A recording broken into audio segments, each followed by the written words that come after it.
alegria é reencontrar você aqui no canal do YouTube Maria Medeiros PE em mais um episódio do Piscou, Perdeu Podcast. E esse especial, sim, fim de ano, não é? Todo mundo tá na vibe de fazer os seus especiais e eu, educadora, professora, que trabalho com liderança e gestão escolar, para fechar com chave de ouro o Piscou Perdeu Podcast do ano de 2025, eu convidei a querida professora Sandra Mariano. Sandra, me dê aqui a sua mão.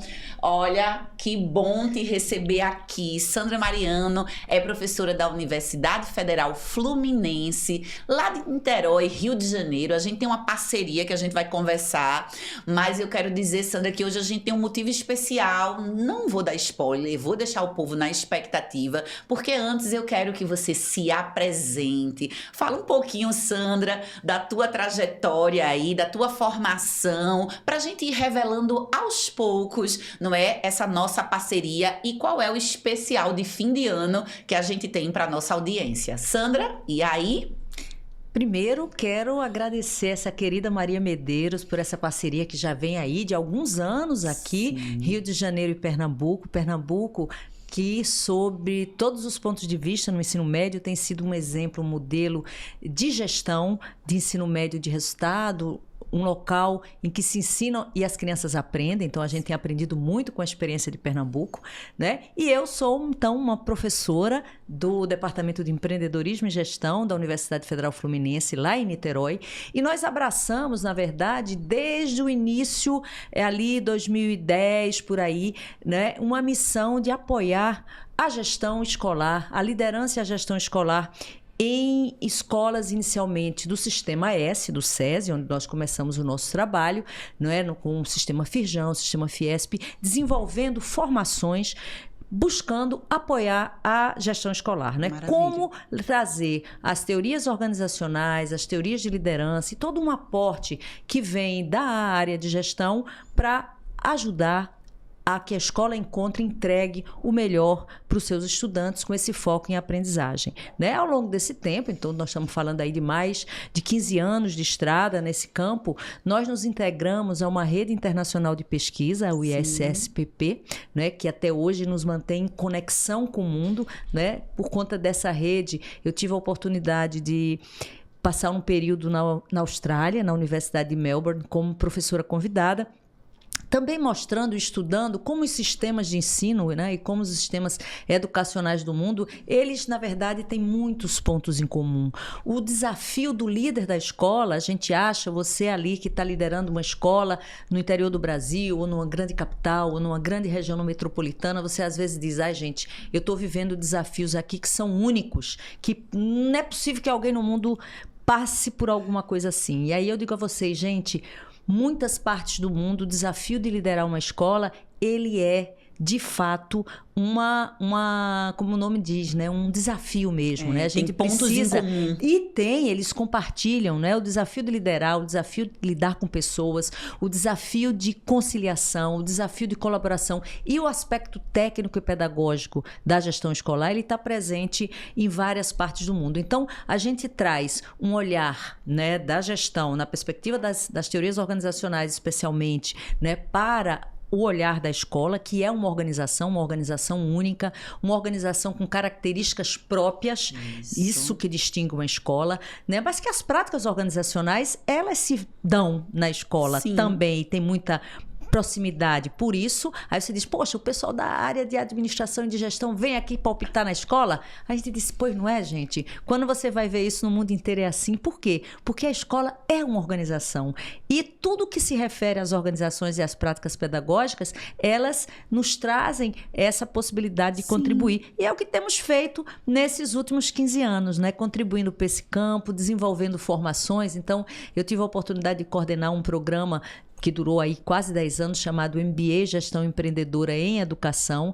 E depois nós reunimos um grupo de líderes educacionais, com secretários, ex-secretários de Estado, pessoas como Maria, com grande experiência no campo prático, porque eu acho que o trabalho que distingue o que a gente faz na Universidade Federal Fluminense, na área de liderança e gestão escolar, é procurar trazer a teoria prática. Sim. O mix.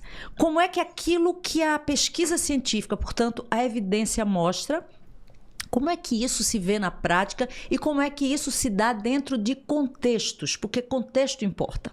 Né? É claro. Então, a partir disso, com esse grupo muito seleto, muito distinto de profissionais, nós então elaboramos um programa de formação chamado Especialização em Liderança e Gestão Escolar, né? E a partir disso, já trazendo os aportes da base, a matriz curricular do diretor de escola, nós reunimos esses professores para dizer, a gente precisa pensar num programa de formação de líderes escolares, mas a gente também precisa desenvolver conteúdo, a gente precisa trazer isso, não é, de uma forma de fácil acesso para quem se interessa pelo tema da gestão e da liderança escolar. E aí eu já dei uma pista do que Maria pensou aí para vocês nesse nosso final de ano. Ave Maria, deu mesmo várias pistas, mas eu quero aqui dar um passo atrás e voltar, porque a audiência fica curiosa, assim, como foi que Maria e Sandra Mariano se encontraram, né? Como é que essa parceria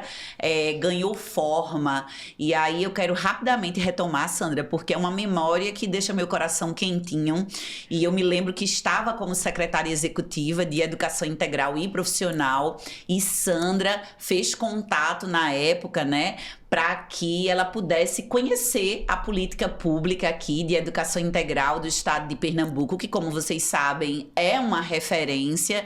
E aí nós não nos conhecíamos, Sandra veio com dois queridos também, parceiros aí, Robson, Joyce, né, Sandra? E vieram juntos para fazer uma pesquisa, conhecer as escolas integrais de Pernambuco. E nós montamos aí uma programação em que Sandra teve a oportunidade de visitar as escolas no interior, na capital. Vocês já perceberam pela fala de Sandra que ela é uma acadêmica, muito comprometida com essa conexão entre teoria e prática. Então, traduzir estudos, pesquisas, dados e evidências em coisas concretas e aplicáveis no chão da escola, eu entendo que esse é um diferencial do trabalho que vocês fazem. E foi assim que a gente se encontrou, não foi, Sandra?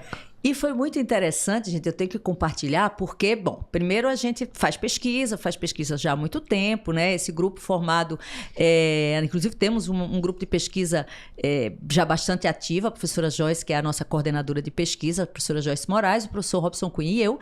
E, então, temos coletado dados em diversos domínios. E é muito comum, né, que uma coisa que o pesquisador vê no campo e depois conversa com a liderança, haja um certo, vamos dizer assim, não é, uma certa não conformidade entre o que o líder, um desalinhamento entre o que o líder acha que está acontecendo ali na ponta e o que ele pensa com que e com o que ele pensa, com o que de fato ocorre, né? E aí, no final, a gente montou a jornada aqui em Pernambuco, né? Visitamos de uma forma muito aberta, coletamos dados, uma pesquisa bastante estruturada, e o que foi a nossa surpresa, né? Numa escola, acho que em Buenos Aires. Em Buenos Aires, exatamente. Interior, zona da Mata Norte. E a gente ouvindo os estudantes e o que eles diziam sobre como se dava aquele processo de ensino-aprendizagem, ele era absolutamente coerente com o discurso da gestão, que era o discurso que Maria tinha.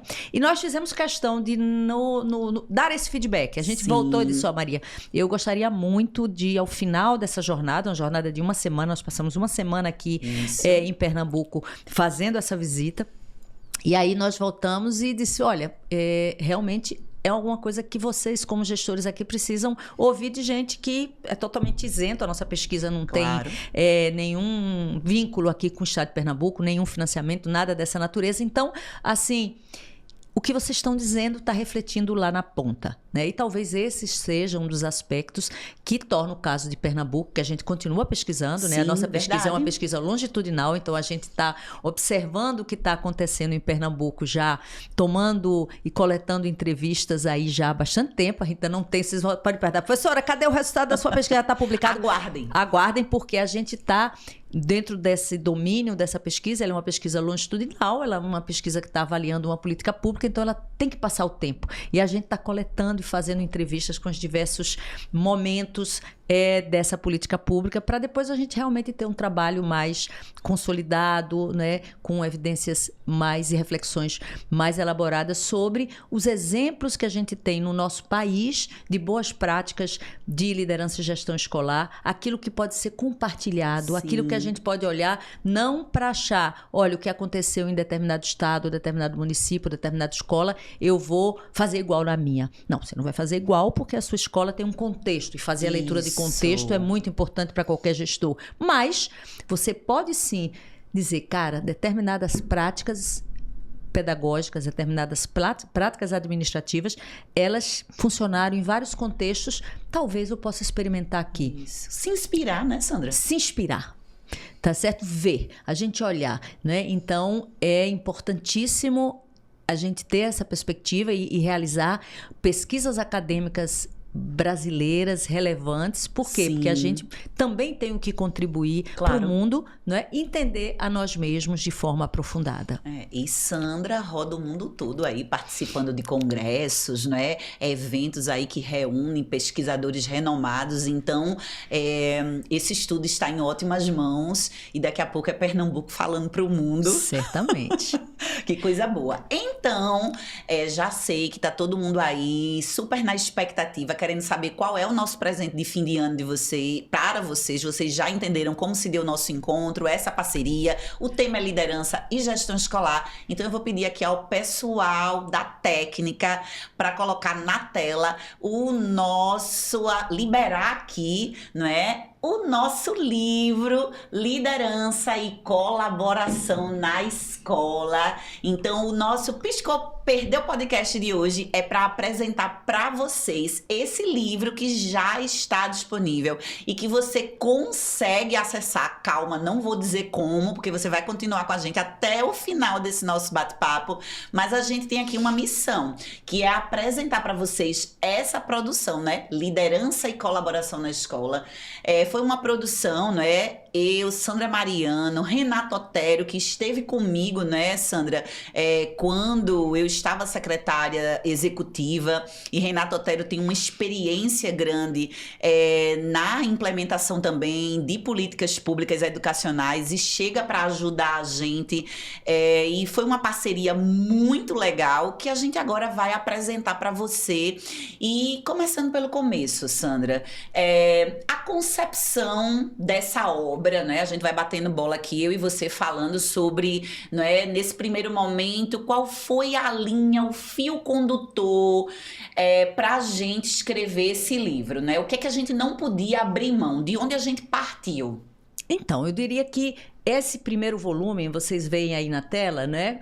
Ele integra a coleção Liderança e Gestão Escolar. Então, a nossa universidade, a Universidade Federal Fluminense, o nosso departamento de empreendedorismo e gestão, nós então pensamos nesse conjunto de conteúdos que a gente entende como uma formação importante e que traz para esse gestor que pretende exercer a gestão escolar, ou que já está lá, mas não teve uma formação ainda, para que ele possa entender um pouco das questões, né, da gestão de pessoas e de equipes, e entender a comunicação como se dá, entender como o sistema funciona, entender afinal o que é, na verdade, ser um líder, o que é que significa e como eu diferencio aspectos do meu dia a dia que são fortemente vinculados à gestão, o que é a gestão nessa história toda, o que é a liderança nessa história toda.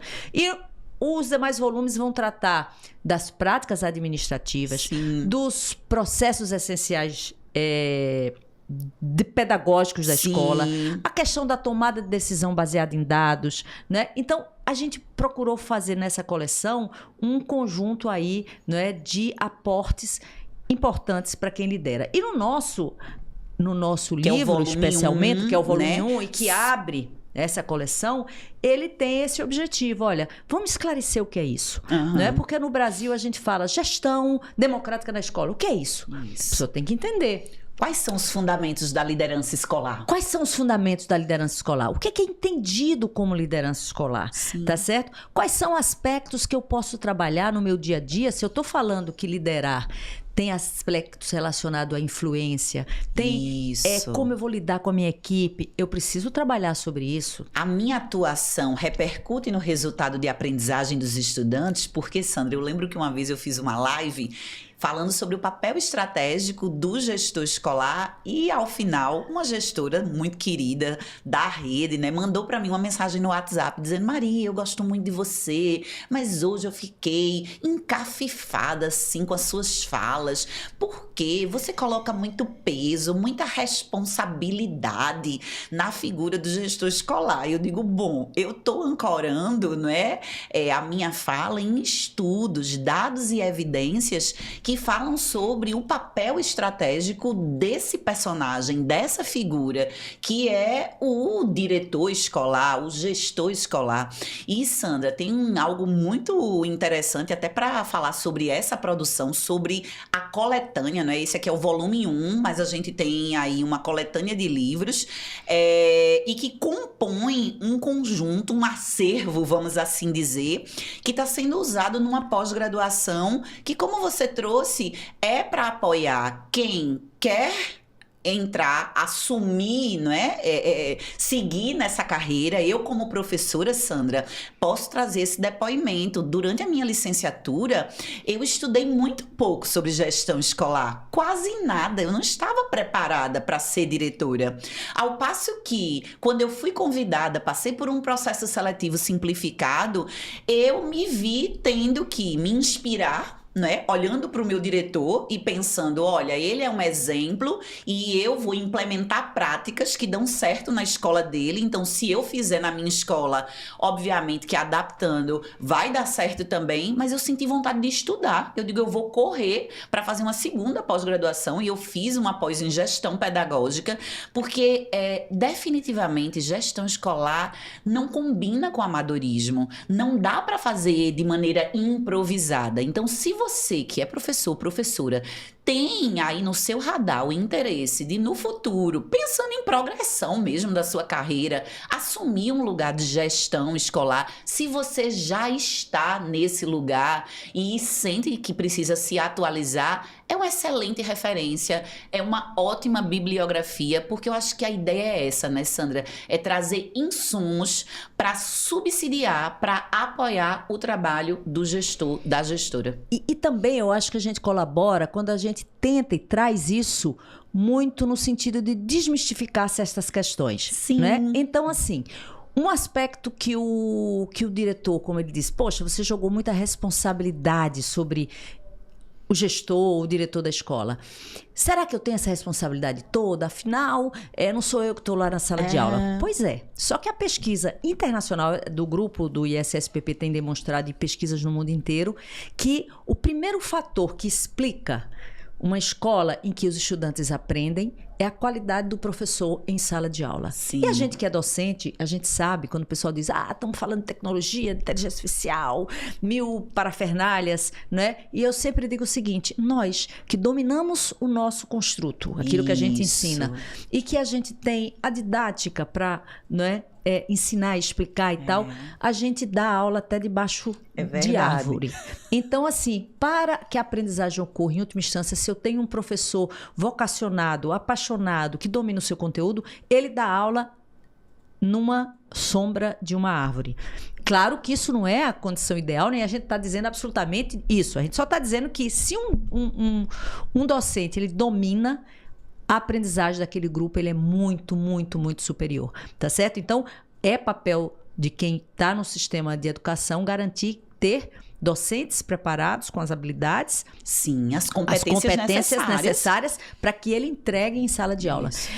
Esse é o primeiro fator. O segundo fator, vejam bem, isso é demonstrado em pesquisa no Brasil, fora do Brasil. Já li artigos sobre isso. O segundo fator que mais contribui, fator intraescolar, né, que mais contribui para a aprendizagem do estudante é justamente a capacidade que esse diretor de escola tem de compreender o processo pedagógico, de compreender e trabalhar na escola para que aquilo que vai acontecer na sala de aula de fato aconteça de uma maneira plena. E isso é demonstrado, e vocês certamente têm evidências desse tipo. Eu vou pegar lá um caso no Rio de Janeiro, por exemplo. Eu tenho numa mesma metropolitana, uma mesma região, tá certo? Uma escola quase que vizinha da outra. Elas têm o mesmo plano de cargos e salários para os professores, que é uma realidade do Brasil, né? A gente é contratado, né? Ou como prestador de serviço, né? Um contrato terceirizado. Efetivo, ou contrato temporário. Ou contrato temporário, mas é tudo o mesmo tipo. Todo mundo ganha o mesmo salário e tal. A escola tem mais ou menos a mesma infraestrutura. Roda mais ou menos o mesmo currículo. E aí você vai comparar e você diz, gente, essa escola aqui, esse grupo aqui está aprendendo muito mais do que o segundo grupo. E você compara e você vai dizer, mas o que é? Como? As escolas têm praticamente os mesmos insumos, vamos chamar assim. E características semelhantes. Características, professor, o que acontece nessa que não acontece naquela? E é o que, Sandra? É a capacidade de gestor daquela escola.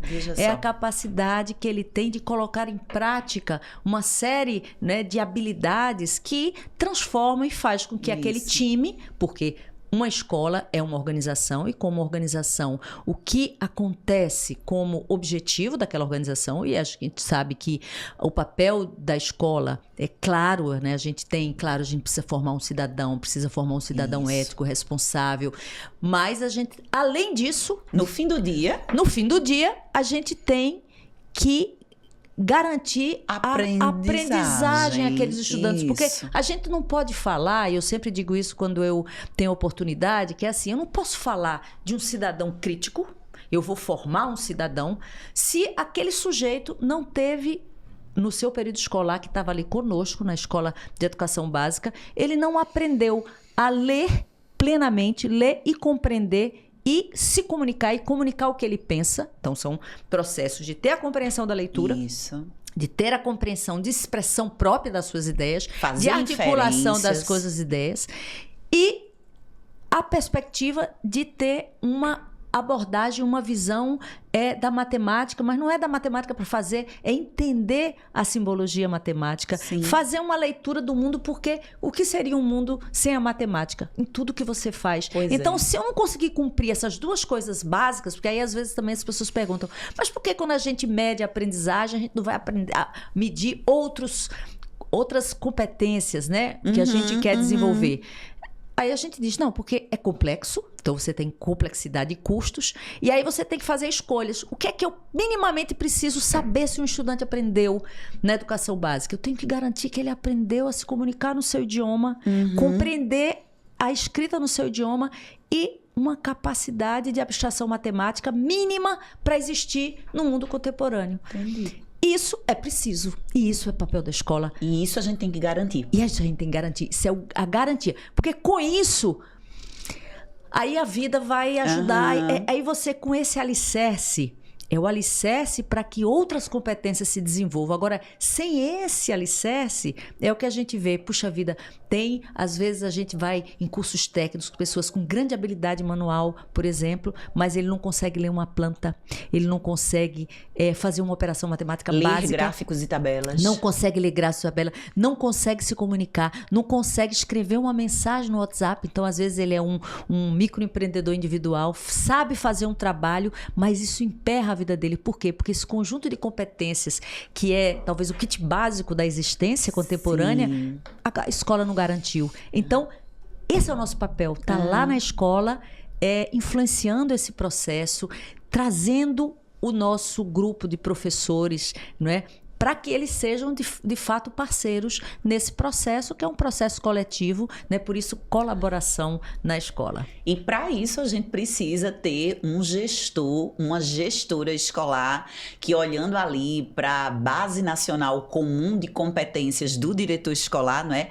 Nós temos aí uma resolução de 2021, não é? Do Conselho Nacional de Educação, que traz o conjunto de competências do diretor escolar. A gente precisa ter esse gestor gestor, essa gestora que tem a compreensão que uma das dimensões da gestão é a dimensão pedagógica, que a gente precisa de verdade estar olhando para esse processo de ensino-aprendizagem como uma via de mão dupla, onde eu apoio os professores, então eu estou olhando para o ensino, qualificar aquele momento da aula, garantir ao professor as condições para que a aula aconteça, e aí tem vários processos, fluxos, rotinas que precisam ser estabelecidas. E também olhar para a aprendizagem, é o apoio que o estudante precisa para fazendo uma recomposição da aprendizagem, é um movimento que a gente faz na escola, com projetos de protagonismo, é o trabalho, Sandra, que na educação integral nós fazemos, orientado ao projeto de vida dos estudantes. Então, esse diretor, eu fico pensando aqui, quando você estava falando sobre essa questão da educação e das aprendizagens básicas, não é? Que eu costumo, em algumas palestras, dizer para as pessoas que educação transforma vidas e que a gente escuta muito isso nos discursos, não é? As pessoas fazem vídeos, falas emocionadas em formaturas sobre o poder transformador da educação, mas a minha vida só vai ser transformada se eu aprendi a ler e a escrever na idade certa. Se ao longo da educação básica eu fui progredindo, construindo as competências, as aprendizagens necessárias para que ao final do ciclo, chegando lá no ensino médio, eu possa tomar decisões alinhadas ao meu projeto de vida, fazer um curso técnico, dar continuidade aos estudos. Então, assim, a gente precisa, de fato, fazer com que as nossas palavras, que o nosso discurso caiba na vida real, né, Sandra? E voltando ao ponto da gestão escolar, outra coisa que eu acho que é legal de esclarecer, você puxou o gancho para a palavra colaboração, é que a gente, nos estudos e pesquisas, né, a gente tem essa ênfase no papel do diretor, não é? Mas é importante que a gente entenda que quando a gente fala também, inclusive nos capítulos aí, a gente sempre tem um olhar também para a equipe de gestão, né, Sandra? Essa ideia de que o diretor é a liderança, mas que ele precisa descentralizar, compartilhar. E eu já vou até falar aqui também de um dos nossos capítulos que a gente fala da importância do diretor entender como é que ele pode contar, por exemplo, um diretor que está no município com regime de colaboração a favor do trabalho. Então, uma visão macro para poder ver como é que resolve questões do meu universo no micro. Não é assim, Sandra? Exatamente. Para a gente pensar que educação no Brasil, né, é um processo complexo, porque veja, cada município tem uma rede própria. Olha só que interessante. O ente, né, no caso da educação, ele tem independência. Então, essa colaboração, o nome é esse mesmo, porque a gente pensa assim, o Ministério da Educação, como é que funciona isso? O Ministério da Educação define alguma coisa, impõe? Não é bem assim. O Ministério da Educação... É indutor. Ele é indutor, ele constrói guias, Isso. Ele tem um papel orientador de todo esse processo nacional, mas nós temos 27 sistemas educacionais estaduais que cuidam majoritariamente do ensino médio, né? E nós temos os municípios cuidando basicamente da educação infantil e do ensino fundamental, cada um com sua própria rede, cada um com sua autonomia. Então, veja a complexidade, né? E a gente aqui no livro, inclusive, a gente aborda e já vai dando palhinhas de movimentos que estão acontecendo, né? Então, a gente estava comentando aqui, veja, aprovamos esse ano o Sistema Nacional de Educação, que é também já uma tentativa de dar mais organicidade, né? De certa maneira... Estruturar melhor essa colaboração. Estruturar melhor essa colaboração, pelo menos é a intencionalidade, né? Isso já é alguma coisa que progrediu. A gente tem falado também, mostrado, no livro a gente mostra desses desafios, que apesar da gente precisar caminhar muito para que o nosso estudante aprenda, domine as habilidades e competências que o prepara para viver de forma plena no mundo contemporâneo, a gente avançou muito no Brasil, se a gente pensar do nosso marco constitucional para cá. Sim. E a gente tenta também mostrar isso. Olha, gente, tem muita coisa para a gente avançar, mas a gente caminhou, né? A gente caminhou, o Brasil caminhou. A gente tem aí agora uma discussão do Plano Nacional de Educação. Eu estava aqui comentando com Maria um aspecto que eu gostaria vamos dizer assim, compartilhar com vocês com felicidade. Por quê? Porque o Congresso aprovou por unanimidade. Isso. Né? Ainda vai ser pautado, ainda vai passar por votação, mas o grupo, né? A comissão que... Diversa. E hoje no Brasil a gente fala muito e discute, puxa vida, a polarização é uma coisa tão ruim, a gente precisa avançar nisso. Mas olha que coisa bacana. Na educação, houve um consenso, pelo menos para a elaboração do novo Plano Nacional de Educação, que vai estar nos orientando a partir de 2026 aí em diante. Então, assim, há um esforço. Eu acho que o próprio esforço das redes na capacitação das suas equipes para que elas tenham essa formação, né? Hoje a gente já tem uma apuração do censo escolar que o número crescente de pessoas que ocupam o cargo de diretor de escola, ele já tem como pré-requisito ter alguma formação no campo. Uma certificação. Processos de seleção, né, Processos Sandra? de seleção também estão procurando evoluir nesse sentido, inclusive com a reforma recente também que fizemos já em educação, do Fundeb, né? Já induzindo, olha gente, se a sua rede tiver processos seletivos em que o diretor, para alçar a esse cargo, tiver uma formação e um processo seletivo criterioso, você vai receber um valorzinho a mais por aluno no Fundeb. E isso é financiamento para a educação, exatamente, né? E isso coloca o tema na agenda do dia do gestor público, Sandra. Exato. Então, é uma sacada genial, né? Porque você está construindo incentivos. Por mais que às vezes a pessoa diz, poxa, mas quando vocês falam de gestão, tem alguma coisa que é construir sistemas de incentivo.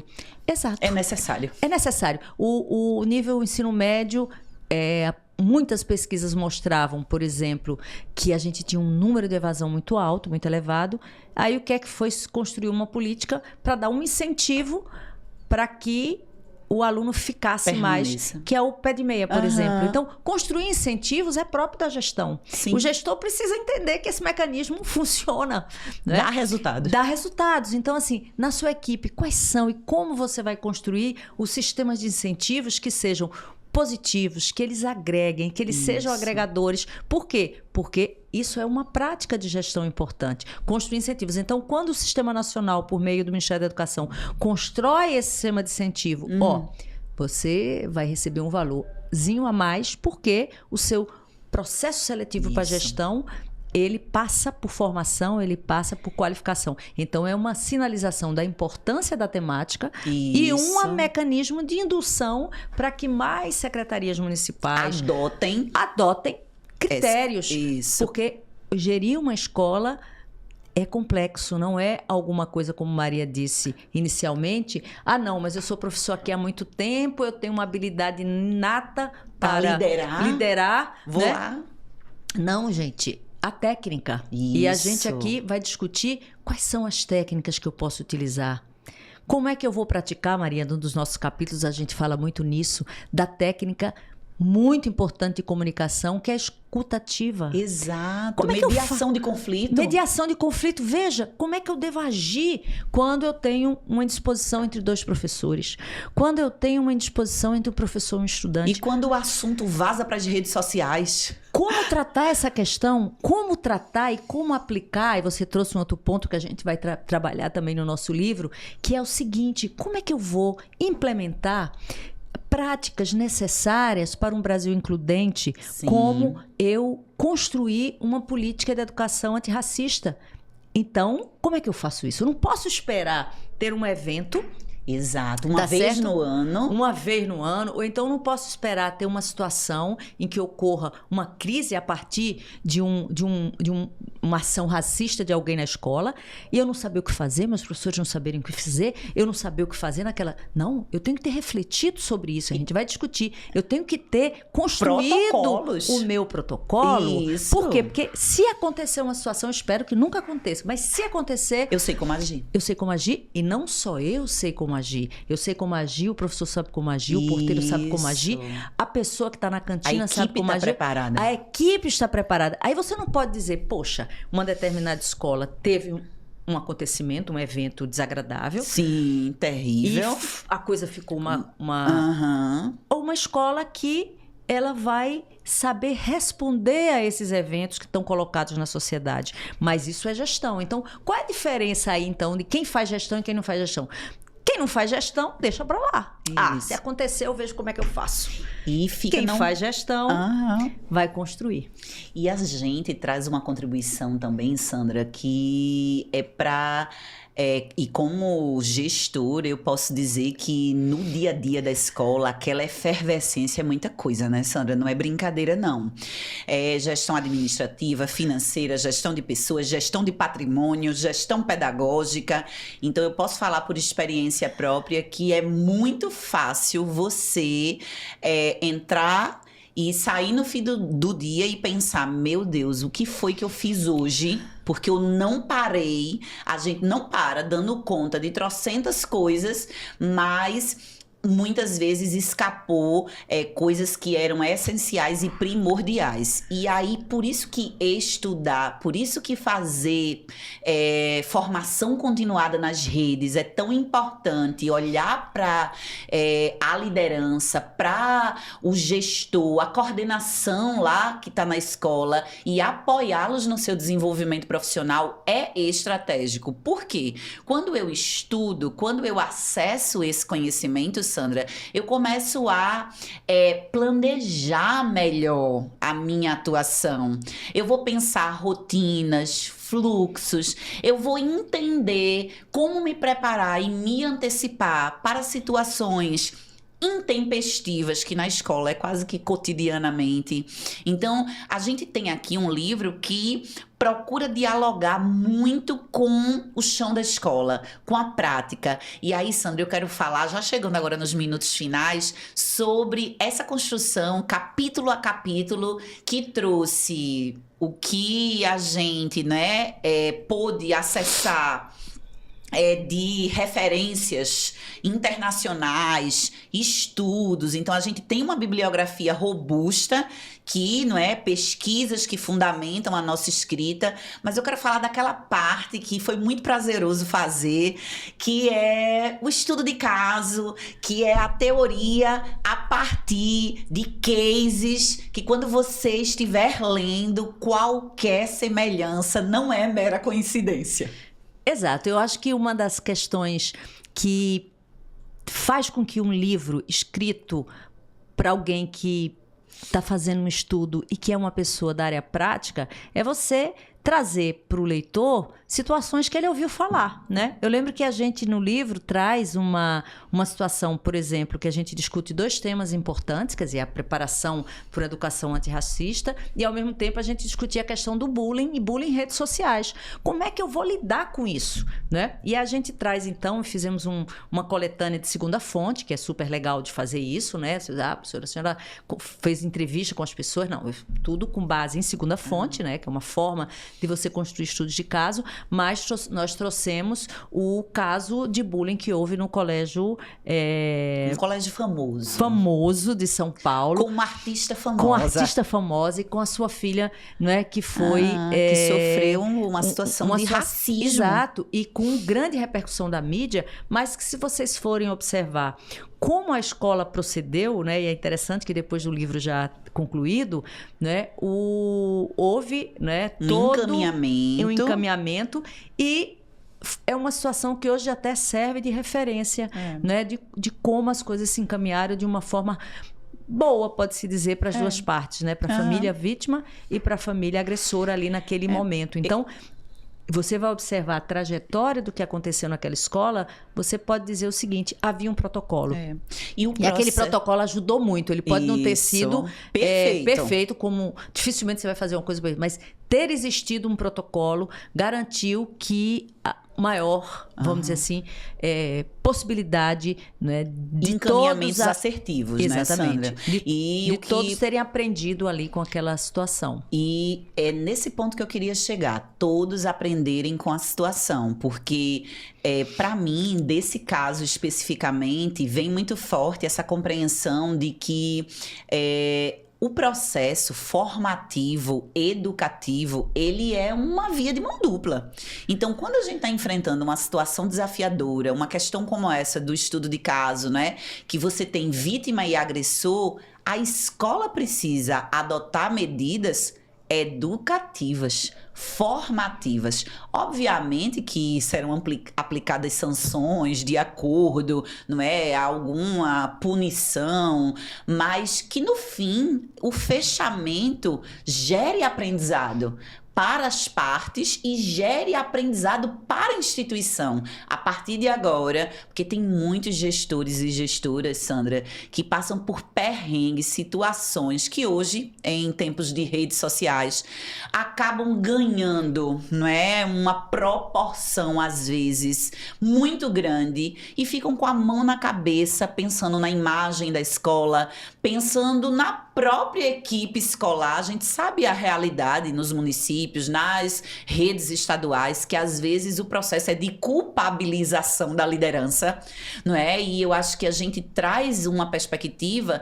de que precisamos ser corresponsáveis e que numa situação de crise, numa situação difícil, se a gente tiver protocolos, se a gente tiver uma organização que aprende, a gente consegue sair dali mais fortalecidos. Exatamente. Acho que é isso.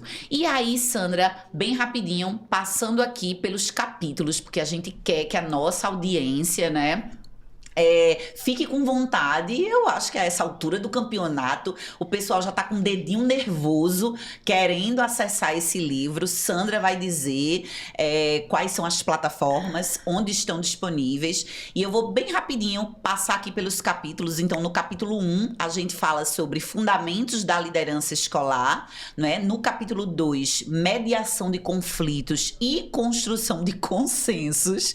É um capítulo que, né, Sandra, enfim, vale a pena aí vocês lerem. A gente também vai trazendo aí no capítulo 3 uma habilidade que é muito importante para quem é gestor, gestora, que é a comunicação eficaz. E é claro, Sandra, que a gente não falou apenas de comunicação como uma habilidade pessoal que você deve desenvolver. A gente fala da comunicação institucional. E aqui eu quero dar uma paradinha. A gente fala até de como a gente deve se comunicar nesse tempo de redes sociais, né?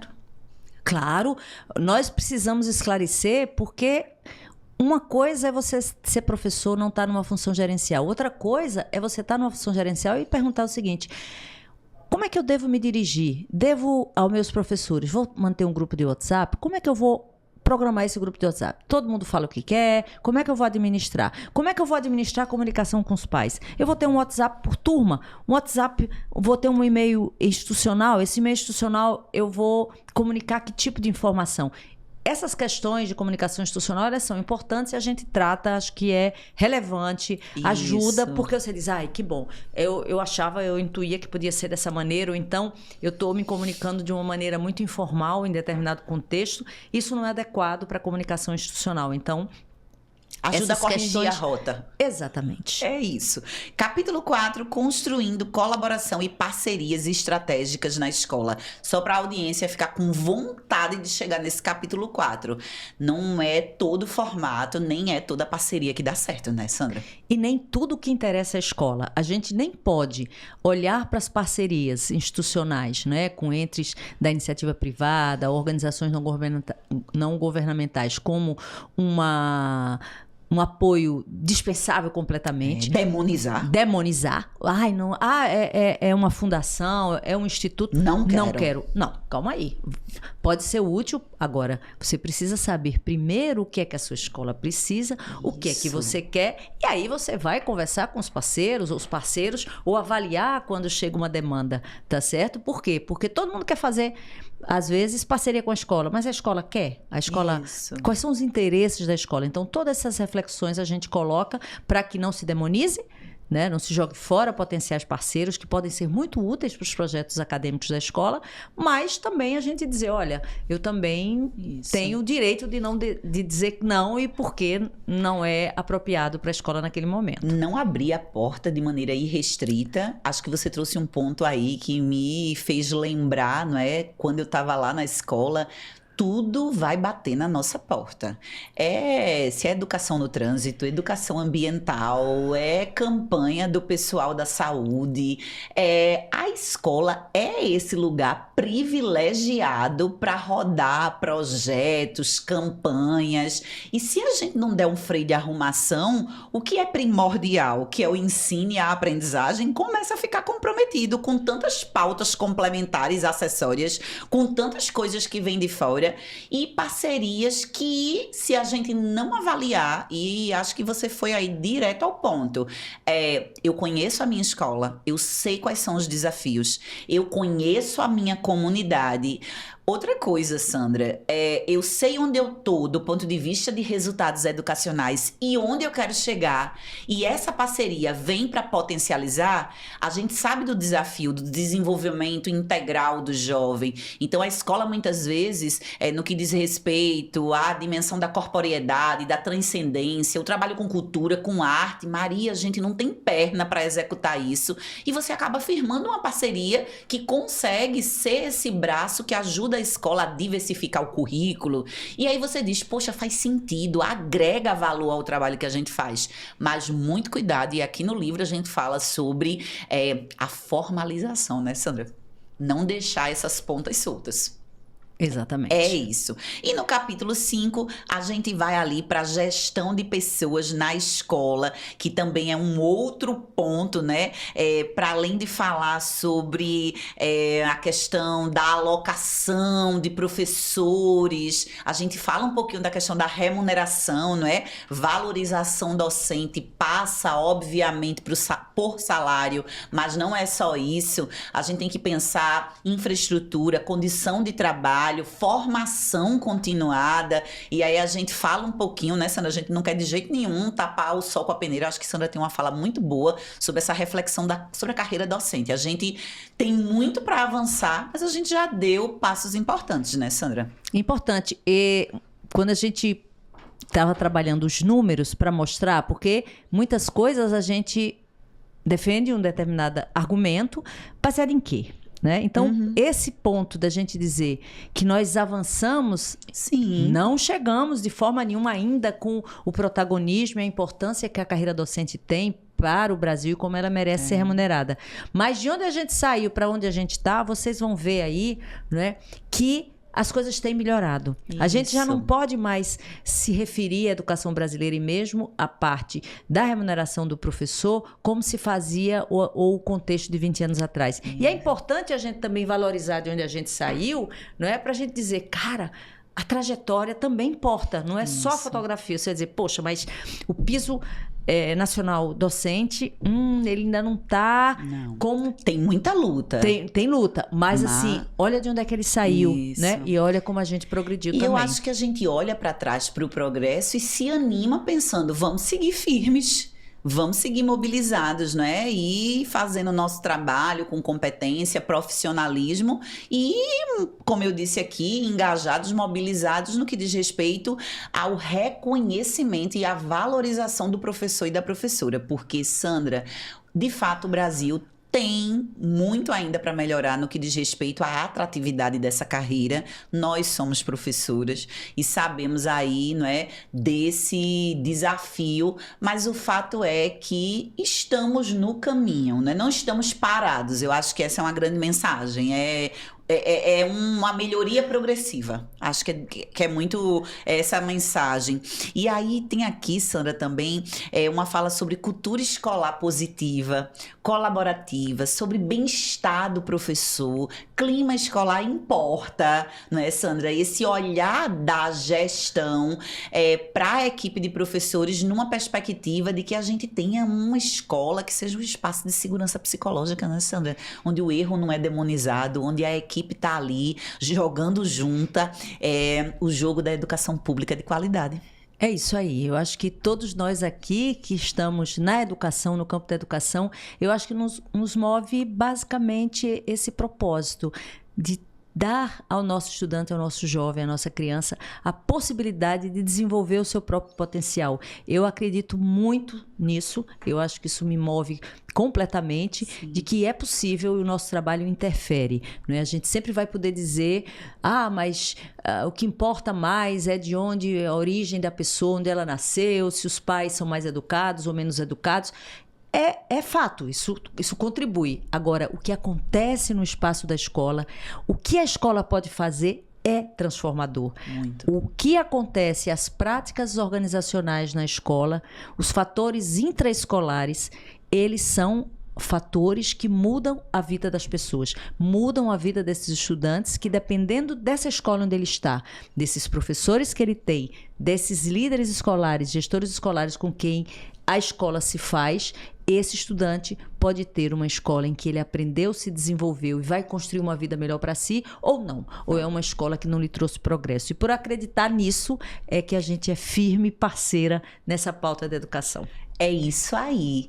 E desse modo, Sandra, novamente venha cá com os votos das melhores energias, conquistas e bênçãos para o ano de 26. A gente vai encerrando aqui o Piscou, Perdeu Podcast com esse presente para nossa audiência. Pelo amor de Deus, eu já ia esquecer. Sandra, como é que eu faço para acessar o livro? Muito simples. Você vai colocar no seu navegador Google Livros, vai colocar o título do livro, Liderança e Colaboração na Escola. Se você quiser ver os demais livros da coleção, você coloca lá Coleção Liderança e Gestão e Escolar, e você vai poder baixar todos esses livros gratuitamente. A Universidade Federal Fluminense foi a financiadora dessas obras, então nós produzimos com qualidade editorial de alto padrão um material que está disponível para leitura gratuita pelo Google. Em breve, Livros. No futuro, a gente lá no nosso site, né, do nosso grupo de pesquisa na Universidade Federal Fluminense, chamado liderançaescolar.uf.br, a gente vai disponibilizar a partir do ano que vem a possibilidade de você também poder baixar por lá e também encaminhar para uma editora para imprimir se a pessoa quiser, né? Mas é um livro gratuito e é um livro disponível por meio da plataforma Google, da plataforma Android. Ele está disponível nos Apples, então você vai poder baixar de qualquer plataforma digital gratuitamente. Maravilha. Então entra aí na sua plataforma preferida, vou só retomar Google Livros, bota lá o nome da obra que você consegue ler o livro, não é? E Sandra... Bote até o seu nome, Maria Medeiros, livro de Maria Medeiros, Liderança Maria Medeiros, Liderança Sandra Mariana, você vai achar. Renato Otero, e vai aparecer. E aí você lê e a gente já tá, não é? Como Sandra disse, só retomando, porque vai vir pergunta, como é que eu faço para baixar? Já está sendo estudada essa possibilidade para o ano de 2026. Então, quando estiver conseguindo baixar, eu boto até o link lá no Instagram, né? Para o pessoal baixar o livro.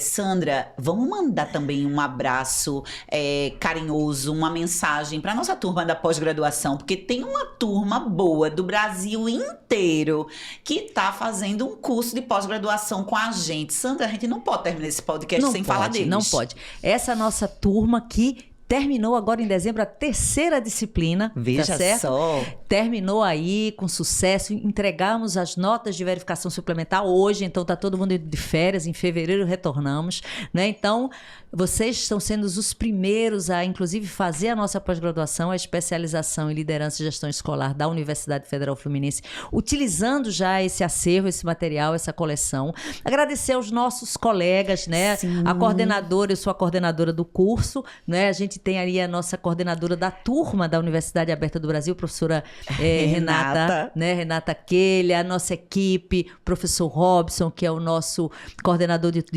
plataforma, né? Coordenador da obra, né? O Ruizinho, né? Vivi, Mônica, ali a gente tem uma equipe de profissionais, Joyce, que é a coordenadora principal da coleção, que formam aí esse time. O professor Geraldo, aliás, eu tenho que dizer para vocês que aguardem a disciplina de tomada de decisão com base em dados, com base em evidências, né? Porque conseguir traduzir dados para a gestão de uma maneira fácil e gostosa foi o que o professor Geraldo fez, né? O professor Paulo Bruno começa com a disciplina dele também agora, e no final tem a disciplina que encerra o curso com o TCC com o professor Robson. Então, gente, é isso aí, agradecer a nosso time, né, o time de professores que produziram a coleção, o time de professores que apoiaram todo esse nosso trabalho. Agradecer muito a Maria pela oportunidade e pela parceria, que ela continue muito próspera, porque temos muitas coisas para conversar para o ano que vem.